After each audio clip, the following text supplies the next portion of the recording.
What up, guys? It's Amon, and today I want to get controversial on you guys. I want to talk about why a vegan diet is the healthiest diet out of every single diet. And I know that's a pretty bold claim to make, especially now at this day and age.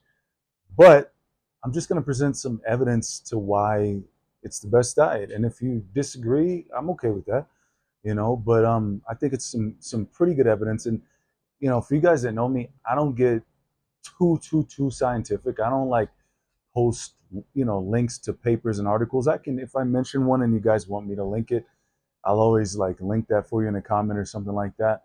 But I mean, all of you guys have fingers, all you guys have a computer. You can get your butt on Google and you can find anything I talk about, you can find on Google or wherever else. So it's not hard. Um, you know, but anyways, so let's get into it. Okay. Now, okay, first thing I want to go into is some examples because people love to see anecdotal examples. That's how like this whole carnivore and keto and all that blew up. Even though it flies in the face of what medical science tells us, even to the point that people have us like thinking that medical science is complete BS.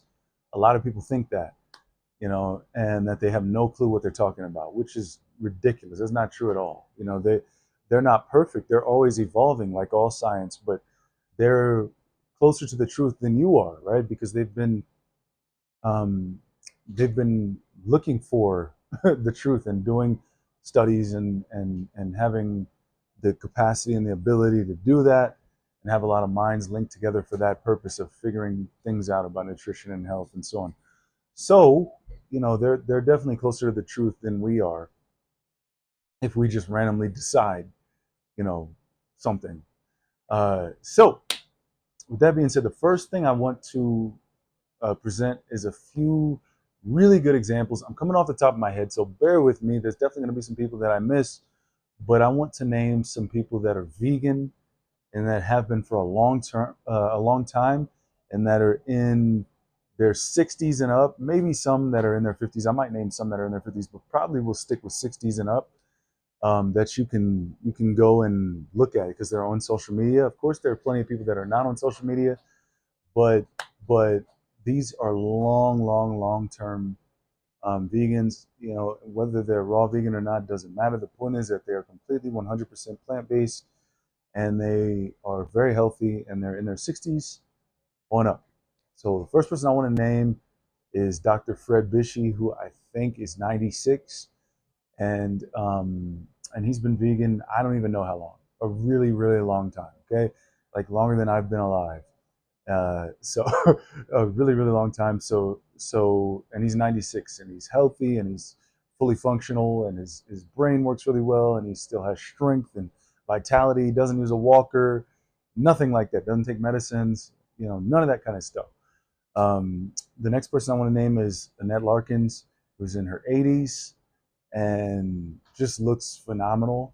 And she still gets around just fine. She's kind of gone silent on social media the past maybe like year or two because her husband unfortunately passed away, but looks incredible and is in wonderful health, well into her 80s. You guys can look more into these people or ask me about them in the comments below. Um, Next, I want to go to, let's go to Dr. Elizabeth Lamb Bayer. I might be saying that wrong, but who is like well into her 60s. She's like maybe 66 or something like that. And she's been vegan for a really long time, decades. Again, like I think longer than I've been alive. And she is, you know, healthy, vibrant, beautiful, fit, strong, and has the energy and like vitality and presence of someone in their teens. So that's another wonderful one. The next one I want to go to is Marcus Rothkrantz, who's super active on social media, and he is well into his 60s. I forget his exact age, but he's well into his 60s. Been vegan for a long time. Once again, a really long time, like somewhere around the time I've been alive. I'll be 40 this year, guys. So these people have been doing this for a long time. He's well into his 60s. He takes no medications. He has no issues. He has no joint pains. He has no lethargy. He has no back pain. He has no anything like that. And he works out. You know, he's super active. Um, but very healthy guy. Example of a very healthy guy. One of the most healthy, youthful looking 60 something year olds I've ever seen. Honestly, all these people, to be honest with you. Um, but yeah, so he's another one. Where are we gonna go next? We'll go to Lou Corona. Lou Corona is in his 70s. Another guy, vegan, has been for I don't even know how long, but I think longer than I've been alive. And and yeah, he's like 74, 75 or something. Most incredible person I've ever seen in his 70s. You could easily mistake him for 50, and he's alert and vibrant and still, you know, works and has a full life, hasn't slowed down 1 ounce, is in incredible shape. He's incredibly fit, can do some crazy things to this day. Um, no medicines, no diseases, and so on and so forth. And guys, these are the examples that I'm going to use, but there are so many more people like that, even that I'm like thinking of right now as I'm talking. But those are the ones I'm going to use for right now. All of those people are on social media. You can see them. You can get an idea of how they eat, how they live, and what their belief systems are behind that. Um, and I think it's really important because, like, for me, it's like anybody can be healthy in their 20s. Like, I partied, drank a lot of alcohol, and ate fast food and drank soda and all that and more things I won't even talk about in my 20s, and I looked amazing in my 20s. And you know, you would have thought I was in incredible shape because I mean I worked out really hard and I was in great shape like physically, but you would have thought I was super, super healthy. I was, but that's because in your 20s, it's freaking easy. You can literally do everything wrong and do maybe a couple things right. And in your 20s, you can still look great, feel great. You know, so 20s don't count. You can't listen to anybody about health in their 20s. They don't know what they're talking about. So 30s, then 30s. Okay, you can't listen to people in their 30s. Okay, guys, it's a little bit. It starts to be a little more evident if you don't know what you're talking about in your 30s, but not really, and not for everyone. So 30s is too young to take health advice from. Then you get to the 40s, and it's starting to get like, okay, you know, if you're in your 40s and you're feeling really great, you're looking really great, you have no pain, you have lots of energy, you're youthful and vibrant and radiant, and creative and full of inspiration in your 40s, then you're doing something right. But once you get to your 50s, that's when you really know, right? When a person gets to their 50s is when you can't deny it. If you're doing something right and you're in your 50s, you know, it's going to show. And if you're doing something, if you've been doing something wrong for the past couple decades and you're in your 50s, then it's most certainly going to show as well. So whatever you're doing, by the time you get to your 50s, it's going to show. It's going to show. Now, I'm not talking about people in their 50s or 60s that are like, oh, I've been carnivore for 2, 3, 5 years or whatever, and I'm feeling great. That's not long enough. That is not long enough.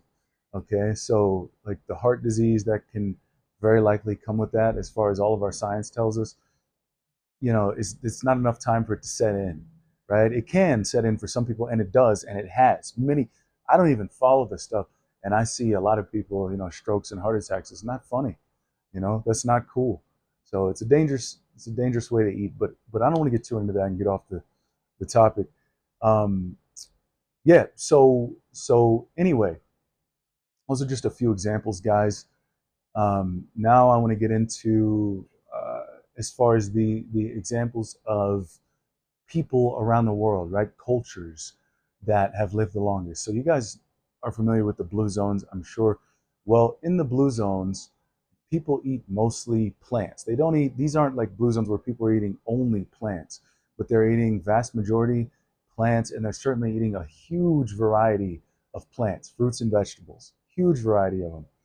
Um, so that points to fruits and vegetables, right? When we look at longevity, um, and we look at like fruits and vegetables effect on longevity, people that have below the recommended threshold of fruits and vegetables do not live as long, by and large, as people who have that amount. So if you can imagine and like kind of take that and think about it, it's like, well, okay, if I eat more fruits and vegetables, I'm going to be healthier, most likely.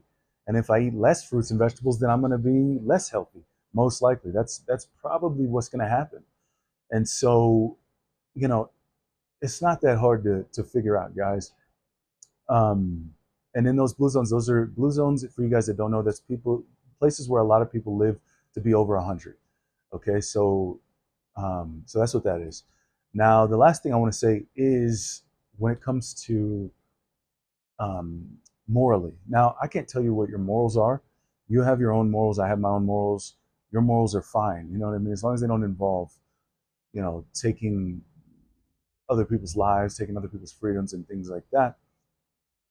As far as, and then when we get into the ethics of animals, as far as that goes, though the laws don't currently say that it's illegal to kill and eat certain animals. Certain animals it is, but certain animals it's not. Which is funny if you really think about that and use a little logic and common sense. It's like, well, why? So, but morally, when you're eating a plant-based diet, you are just morally making a decision based on compassion. You're making a decision based on, like, even for the people out there who say, oh, well, vegans cause more animals to die than anybody else, or they cause a lot of animals to die too, whatever they want to say, which is insane. But